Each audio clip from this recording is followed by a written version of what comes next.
Our phones. It seems we're dependent on them. They're a useful tool, a form of communication and connectivity, yet they can be distracting, even addictive. I'm certainly guilty of it myself. What with Instagram, Twitter and Facebook, I can't even count the amount of times a day I'm on social media. I mean, I've always got my phone in my hand, and sometimes I'm just scrolling through mindlessly without even realising it.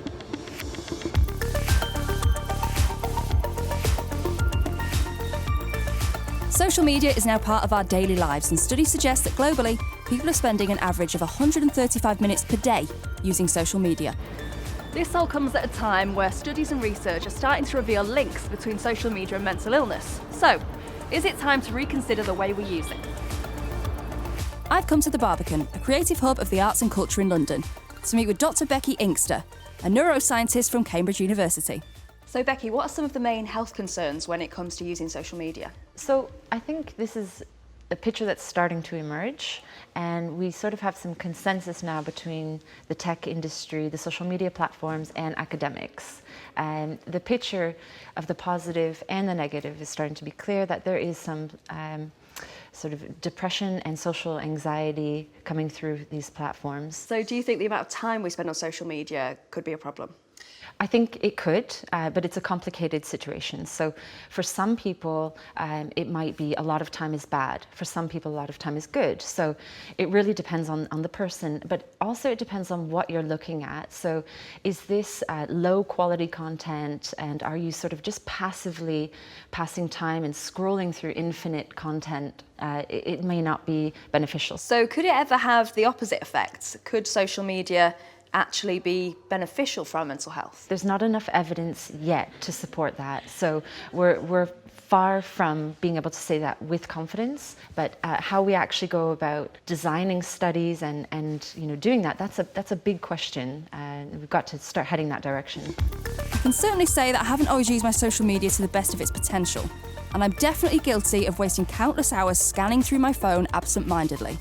So can there ever be a compromise? Could we find a way of using our technology more effectively, or could it actually be killing our creativity? I'm meeting with Instagrammer Ty, who was recently the Barbican's Instagrammer in Residence. I'm hoping she can offer me some tips on how to use my phone to the best of its abilities. So what's good about this then? How would you approach setting up a shot here? I like the fact that there are sort of leading lines with the staircases and also a sort of natural framing from the building sort of above. So you don't actually do photography as your day-to-day profession? No, it's just a hobby for me and one I enjoy, because ultimately I am the only sort of client, shall we say, of the photographs I take, and I determine the brief, I determine what I want to shoot. I can sort of take photographs when I feel like it. I could be on the bus, I could be just walking somewhere, or just sitting down having a coffee. So why do you specifically use your phone as a tool for taking photographs? I think the phone is such a powerful tool nowadays, and it's so easy that it's always with us, and it's not something I have to plan ahead to bring with me. It's always with me, and I'm by nature a sort of lazy person. I sort of just try and fit it around what I do day to day. Would you say that having a creative hobby like photography is really beneficial to your health? I think absolutely. I think just the simple act of sort of creating something, and also being able to focus on a project that has value to myself. In a way, it helps distract me from these kind of sometimes problems that will just go over and over in our head. So it's actually made you more mindful in a way, because you're looking at the world around you and paying attention to what's going on, rather than sort of being, I suppose, transfixed in your phone, yes, but not using it for something creative in the way that everybody else is. Exactly, and also I think it's a really good reminder that actually I'm very grateful to be able to have the luxury of doing so. It's really interesting to hear Ty talk about her creativity and her art as being good for her well-being. Could it actually be the case that creativity could be good for our health? I'm meeting with Dr. Daisy Fancourt from University College London, who's exploring the links between creativity and well-being. So, Daisy, is it true that creativity can actually be good for our health? Yes, we've got so much research data now showing how it can affect both our mental and our physical health. So from a mental health perspective, there's a lot of data showing how engaging with creative activities, whether that's dancing, singing, cookery, gardening, all of these things can help us to maintain good well-being in our day-to-day lives, but also actually provide really targeted support for people with mental health conditions. And we see lots of links from that through to our physical health as well. Do you think we will reach a time where GPs will actually prescribe creative classes to people to help them with their mental health? We're already there, actually. Are we? Yes, Art on Prescription is available on the NHS already. So the idea here is that lots of the problems that we have are actually not really medical at their core. In fact, 20% of visits to GPs are not for core medical reasons. They're for things like loneliness, low-level mental health conditions, social problems. And for those things, a pill isn't going to be what solves it. And now, of course, we often talk about social media and phones being quite bad for our mental health, but a lot of people use their phones and their social media for their creative activities. So do you think that actually social media can be good for your creativity? Well, I think social media has been fascinating with what it's done to creativity, because in a way it's opened up so many new activities that we didn't have a few decades ago. So, for example, people creating animations on their computers and doing things like Instagram and Snapchat with photography. What we don't really know so much about at the moment is what effect this has. So there are a couple of possibilities. One is that if you have beneficial mental health effects from taking part in creative activities, but potentially there are some downsides from social media, it could be they kind of cancel each other out, or it might be that actually the creativity is still able to win out as being beneficial overall. But that's the kind of thing we need to run more experiments to know more about.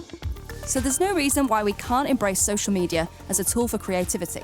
But I guess it's how we engage in the way that we use it. I've come down to the Rich Mix in London to meet with a young artist who's used social media as a tool for her creativity.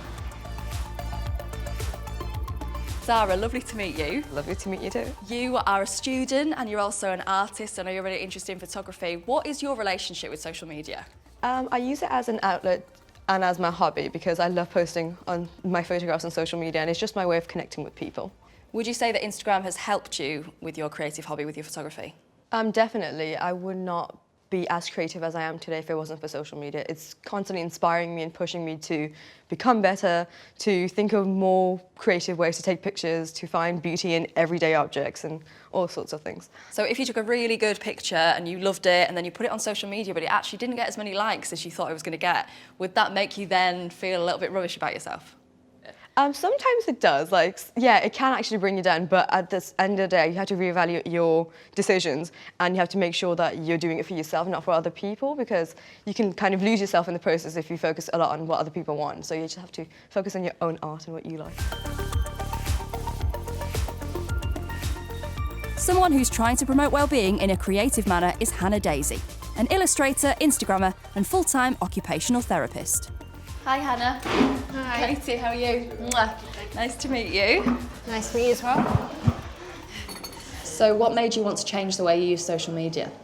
For me, it was definitely seeing the way self-care was talked about on various social media platforms and just feeling like so many people were excluded from the way people were talking about self-care that I had to just find a way of challenging it. And for me, that was through drawing. Have you found that whole process to be beneficial to your mental health? Yeah, definitely.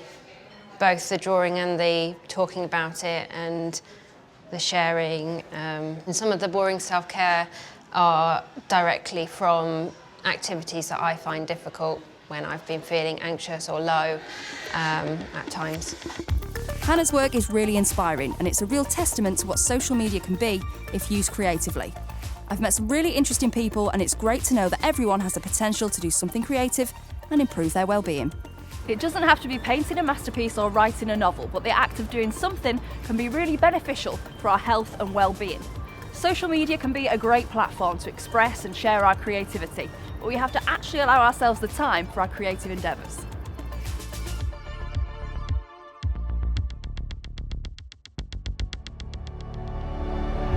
Tomorrow's World. Life's big questions answered.